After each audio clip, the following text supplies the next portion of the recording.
Self-service issues over by still justice versus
This side. Yes, it's right there. Yeah, which is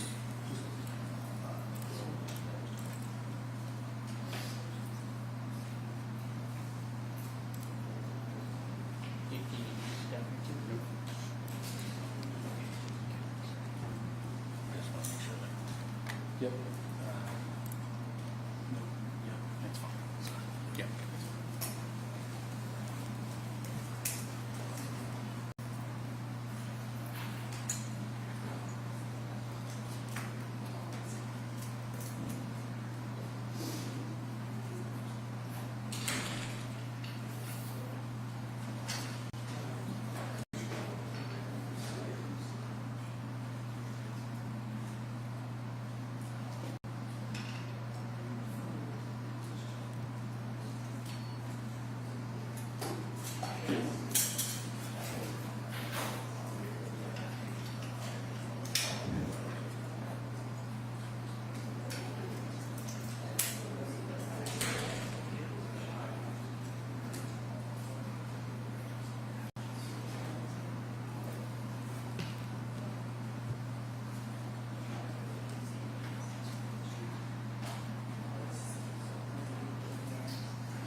All right, folks, I'm just going to handle a couple of housekeeping things real quick.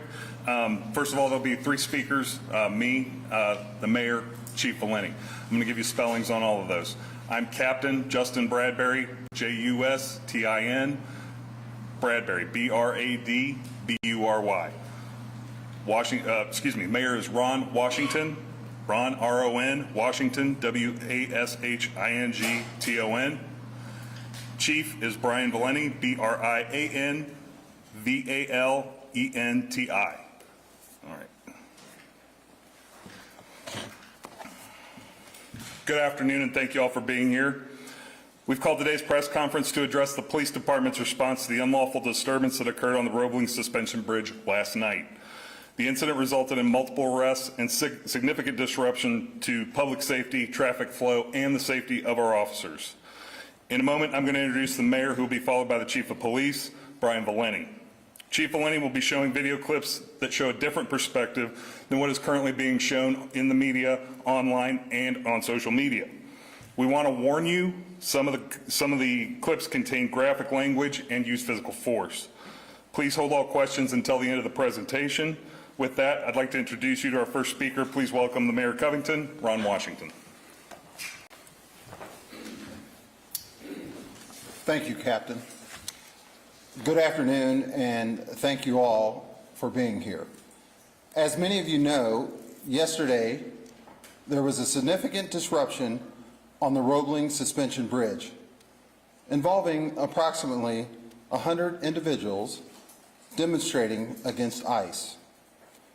What began with just a few demonstrators blocking traffic quickly escalated into a much larger and more volatile situation that posed serious public safety concerns. When Covington police officers arrived, they encountered individuals actively blocking the south entrance of the bridge. We now know those individuals were coordinating by radio with the demonstrators actually on the bridge. The situation then quickly escalated as large numbers of demonstrators moved on to the travel portion of the bridge, creating a high tension and chaotic environment. Covington police officers met the large group of demonstrators at the middle of the bridge over the Ohio River. Covington police gave verbal commands and warnings to the crowd demonstrating on the active roadway, placing themselves, motorists, and officers at risk. The majority of demonstrators followed the direction of our officers, but a small contingent did not. Due to that small contingent of demonstrators refusing to move their demonstration to the sidewalk portion of the bridge, the situation became increasingly volatile and unfolded rapidly, resulting in a strong police response and multiple arrests. Some video footage circulating online has drawn attention, particularly one clip involving an officer during an arrest. That officer has been placed on administrative duty while we conduct a full and fair investigation. Let me be clear. We fully support the right to peacefully assemble. At the same time, we support our police officers who are often placed in incredible, difficult, fast-moving situations. But any use of force must be lawful and measured. Our community is not used to seeing this level of confrontation, and I understand why many people are upset. We are committed to transparency, accountability, and maintaining trust between law enforcement and the public. In a moment, I'm going to turn it over to our police chief, Brian Valente, who will walk you through additional video footage of the events and provide more context to CPD's response. We ask for your patience as we complete this process, and will continue to provide updates as they become available. Chief Valente.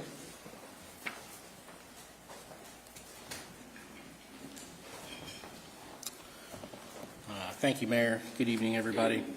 What I'm going to do is actually walk you through some video clips and actually one still picture to kind of give you a little bit of context as to what our officers were dealing with when they arrived on scene on the bridge. Just to kind of give you an idea, we were actually dispatched to a disturbance on the bridge to people blocking the roadway. At that point, we had there was no protests going on. It was just literally people blocking the roadway. Can you go to the first clip, please? Stop for a second. This first clip that you're going to see is a video that shows an incident that led up to our contact with the individuals that are on the bridge. Like I said, the call we were responding to was for individuals blocking the roadway. This actually shows individuals trying to prevent a car from driving onto the Roebling Bridge from the Cincinnati side. We were able to actually contact the driver of this vehicle, who stated that those individuals attempted to break out his windows on the driver's side. They threw drinks at him and pounded on his car repeatedly.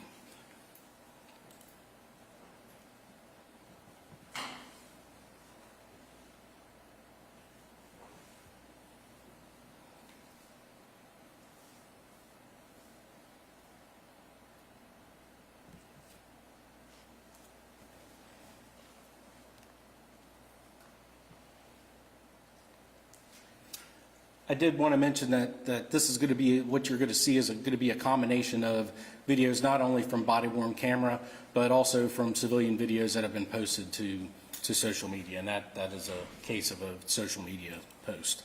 The second video that you're going to see shows our initial contact with some of the individuals on the bridge. Several cyclists were blocking the bridge. You could hear the people, as an officer is walking up, there's a lady yelling at one of the officers, "Hey, I'm just trying to go home." Individuals were given several commands to get out of the road.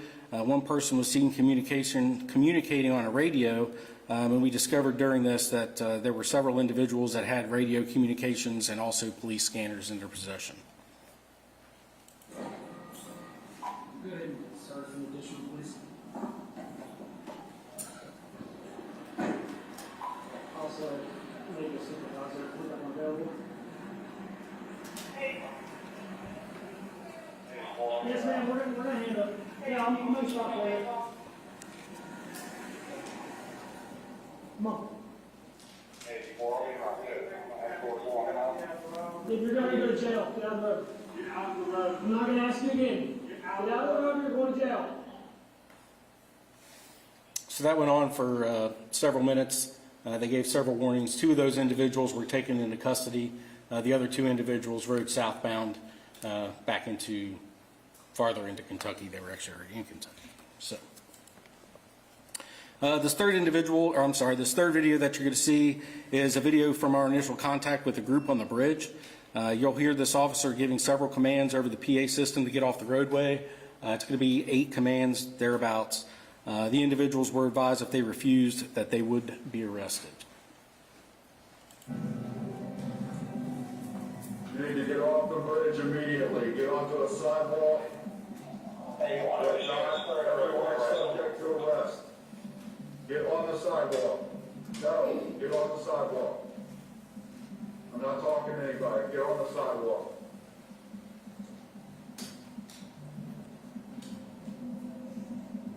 Everyone needs to immediately clear the bridge. This is a roadway. Get on the sidewalk.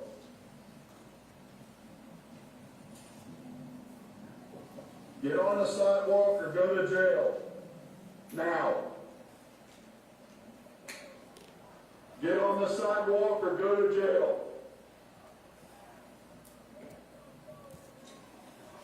We're telling you to disperse. If you do not, you will go to jail for failure to disperse.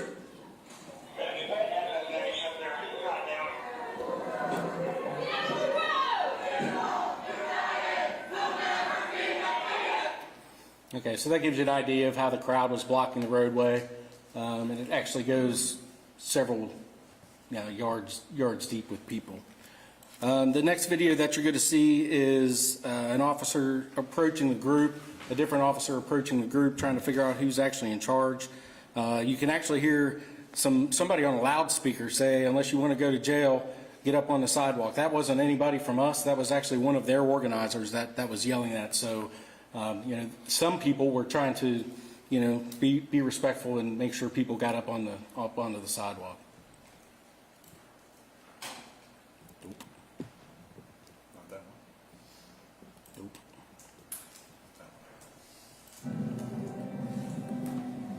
You need to get off the bridge immediately. Get onto a sidewalk. It's the one with Hobner walking up. We'll call that technical difficulties. I apologize.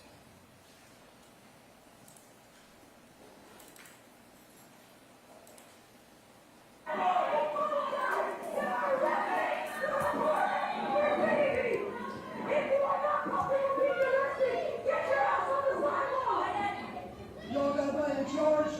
Is there anybody in charge? All right, this is your chance to disperse. If you don't, you will be notified or arrested. So the person that you heard, the female that you heard yelling, was not a police officer. It was actually an individual that was involved with the group. The next video that you're going to see is you're going to see an individual in a red hat, and pay attention to the red hat because he's the one who comes up later also. He attempts to disarm one of our officers of his pepper ball gun. After that, you see the individual square off into a fighting stance. You can also notice that the officer was surrounded by 3 different individuals while tussling over the pepper ball gun.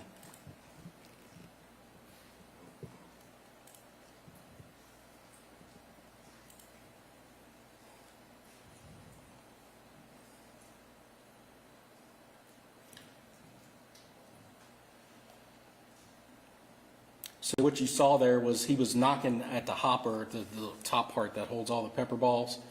He was knocking at that hopper, and he actually dislodged it. And this is the same thing. It's the same video, just in slower motion, just so you can kind of see.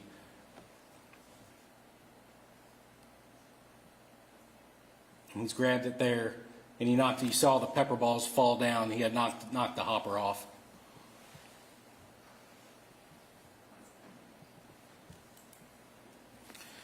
And like I said, remember the individual in the red hat. So this was the same individual that knocked the pepper ball off.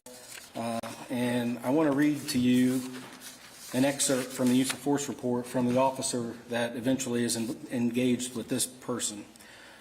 Says, due to being significantly outnumbered by the crowd and Hill's combative posture, I deployed my department-issue pepper ball launcher. I first directed rounds at the ground near his feet as a warning. He failed to comply, so I aimed at his lower extremities to gain compliance.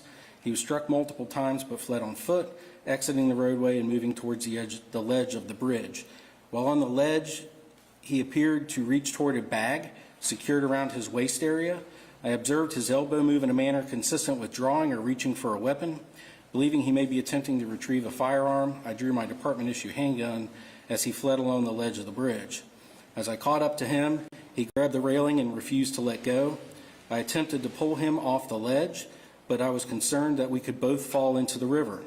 At that point, I delivered several close fist strikes to Hill's facial area with my left hand in order to gain control and prevent a potential fall. I was also able to pull him back onto the ground. He continued to physically resist, actively concealing his hands. Simultaneously, multiple individuals began to gather around me, and the situation continued to escalate.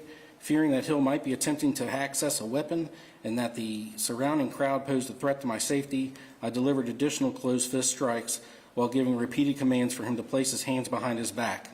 He eventually complied and placed his hands behind his back. Once compliance was gained, I ceased all strikes.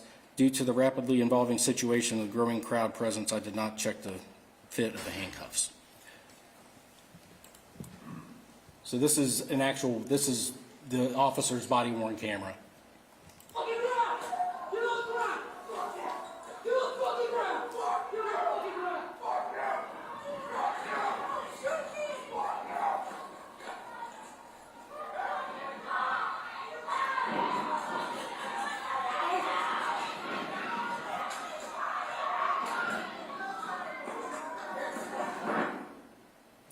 So the reason why I cut off there was because at that point he was fully engaged with that individual, so really the body camera for that officer doesn't really show anything except for, you know, rubbing up against clothing. This is another view. This is actually a civilian video that kind of shows a similar thing or the same thing from a different view.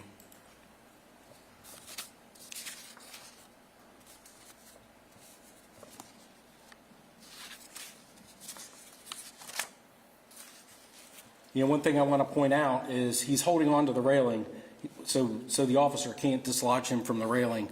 You know, we've trained our officers repeatedly at Covington PD. For anybody who's been around for a little bit, you know, the last officer that we lost in the line of duty was because he fell off of a bridge while somebody was fighting with him. So we do everything we can. We don't mess around on bridges. This is not an intersection. It's not in a park. It's not on a sidewalk. This is on a bridge, you know, almost 100 feet above water. So it's a very dangerous, precarious situation for not only the individual that's holding onto the rail, but also for our officers. So this is, remember I said he was engaged, so this is a body-worn camera from a different officer that was there. It basically shows him resisting arrest, and then once he's on the ground, you will notice he grabs onto one of the blue bridge railings as opposed to the sidewalk railing.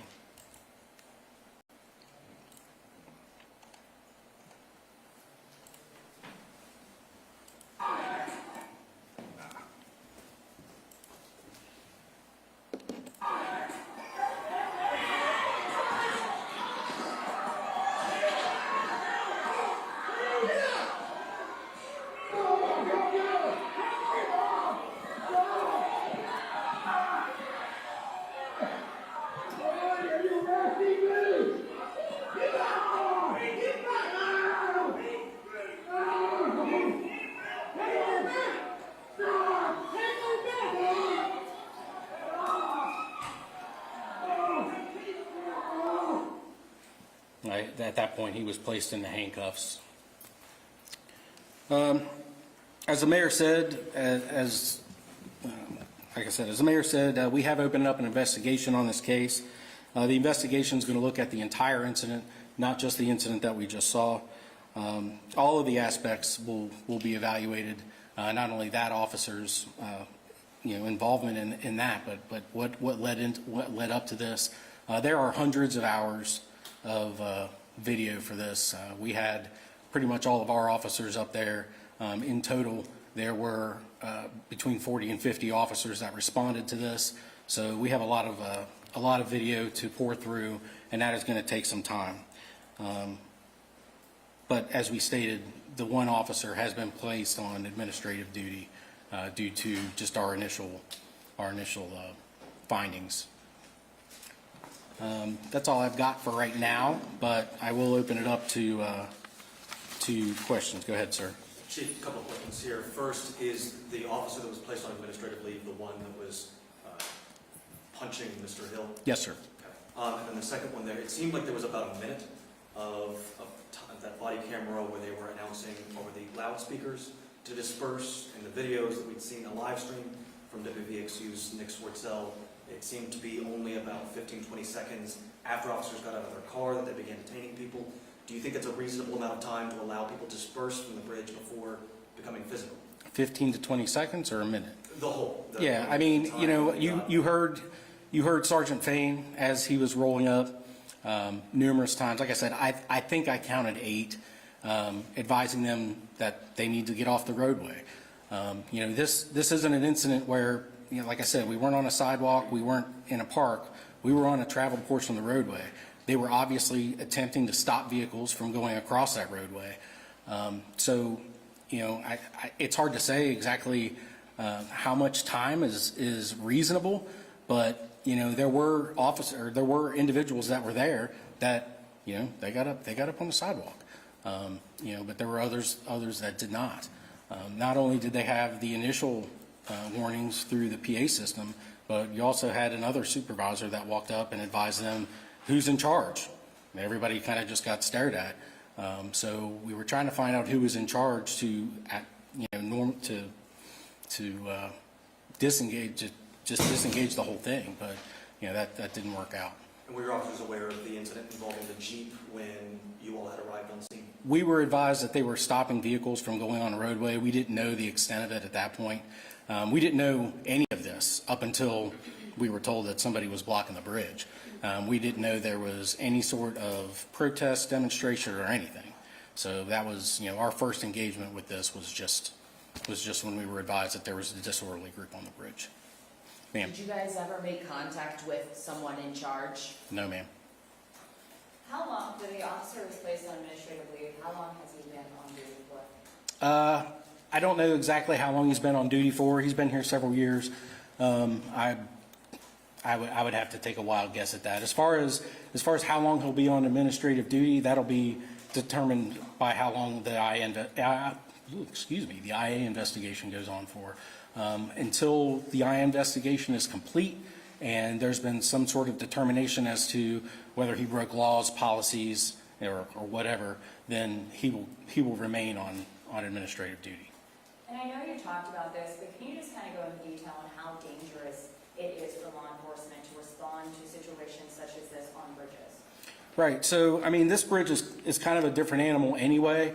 The roadway of the bridge itself, it's not concrete, it's not asphalt, it's that metal grating, which is very difficult to negotiate anyhow. But, especially when you're talking about any of our bridges, the railings tend to be only about 3.5, 4 feet high. It doesn't take a whole lot of, it sounds like it would, but it really doesn't take a whole lot of momentum to push somebody over to the other side. And once you're on the other side of that railing, there's nothing to stop you. So, it is a very dangerous situation. Like I said, we tell all of our folks what happened in 1998. I was actually there that evening. I came on with Mike Parton. I actually went to high school with Mike Parton. He was a friend of mine. So, we make sure that our officers are aware of the dangers that are on that bridge, because we're on the bridges all day, every day. Whether it's 75 or the suspension bridge or the Clay Wade Bailey, it doesn't matter. We spend a lot of time on those bridges, and the safety of not only the public that are up there, but our officers is of the utmost importance. And I think my last question is a lot of the people who were arrested, they're believed to not have really been from the area. Are you able to speak about that at all? All but, I'm sorry? All but 2 were from outside the area. Ma'am, I'm sorry. Sure, a couple of them. When you say all but 2 are outside the area, do you mean Northern Kentucky or Cincinnati or like? The Cincinnati area. So they were from the Cincinnati area? Most were from the Cincinnati area. Okay, great. And then the officer that's on leave, is he being paid? Is it administrative leave or administrative duty? It's administrative duty. He is getting paid. He will be doing administrative things at the police department. He will not be out in the public and patrol, those types of things. And can you give us more information about the 2 reporters who were arrested? What was the circumstances surrounding that and what happened there? I don't have a whole lot of information about that. I know the one reporter that was right there. She didn't have any credentials whatsoever. She, as a matter of fact, didn't even have an ID on her, apparently. So there's nothing to identify her as a reporter. She was ordered to leave the roadway, and she did not. I don't have any information on the other one. Do you anticipate that the charges against the reporters will be dropped? That's not a decision that we make at the department level. That is something that goes through the court system. Are you aware of any of protesters being paid to come here and take over the bridge? No, sir, I'm not. Chief, is there a timeline to de-escalation? Were you attempting as quickly as possible to make arrests or detainments? Do you try to do it within a certain time frame, or could it have been longer? Well, the reality of it is we always try to use arrest as a last resort. As soon as we arrest somebody, that person is off the street for a good portion of the time. If you're not aware, our jail is all the way in the south end of Covington, so it's not downtown like it used to be. It is an excursion once you make an arrest. So we try to give everybody ample opportunity to move along, do whatever they need to do. But in this case, there was a group that did not. It's hard to say exactly whether there was ample amount of time.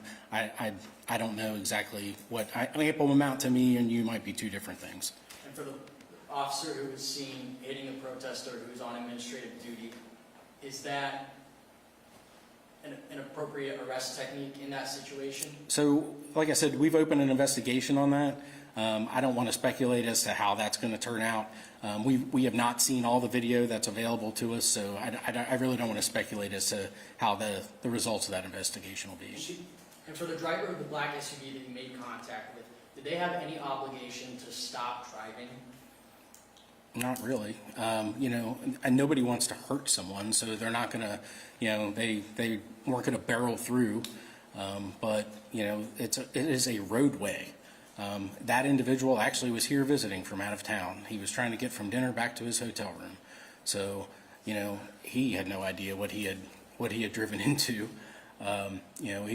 Basically his comments were, all I was trying to do was go around him so I can get back to my hotel room.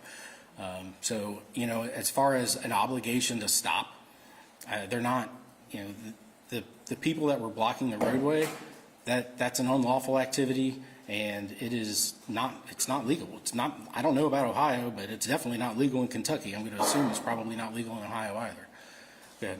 You mentioned about the safety of the bridge, and the protesters appeared like they were moving toward Covington. Why not wait until they were on, off the bridge, even on that sidewalk area? There again, I can't speculate as to how they responded there at the time.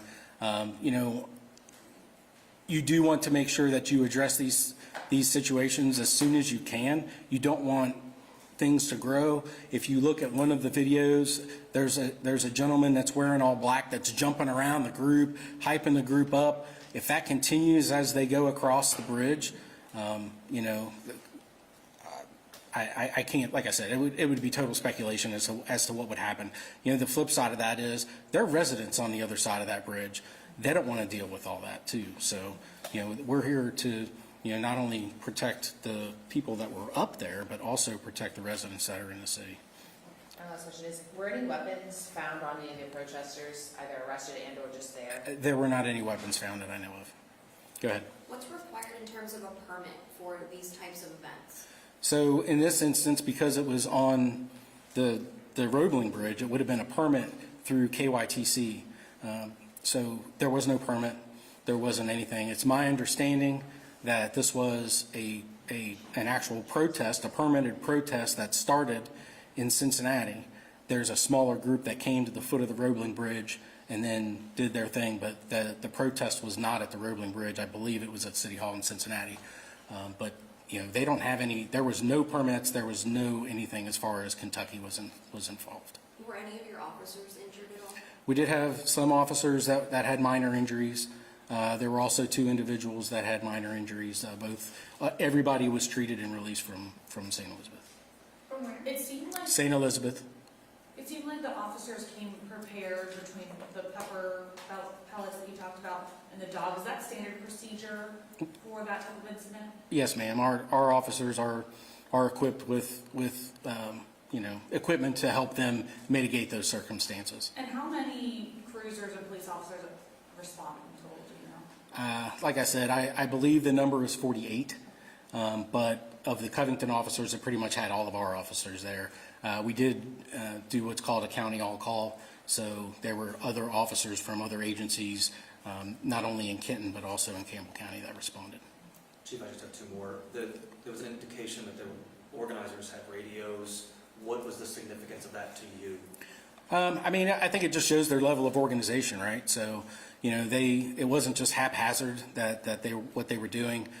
They were legitimately blocking roadways and trying to communicate, and, you know, they were communicating back and forth.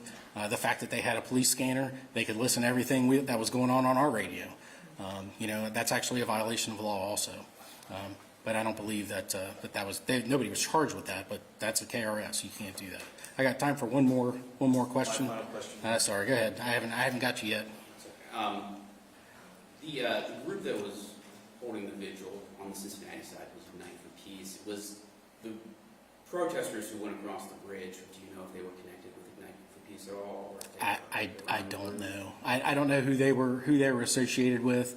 I've seen several things that have popped up on social media over the last 24 hours, but I'm not sure who they were associated with. Did you have any communication from Cincinnati PD or anyone on We had no communication from anybody.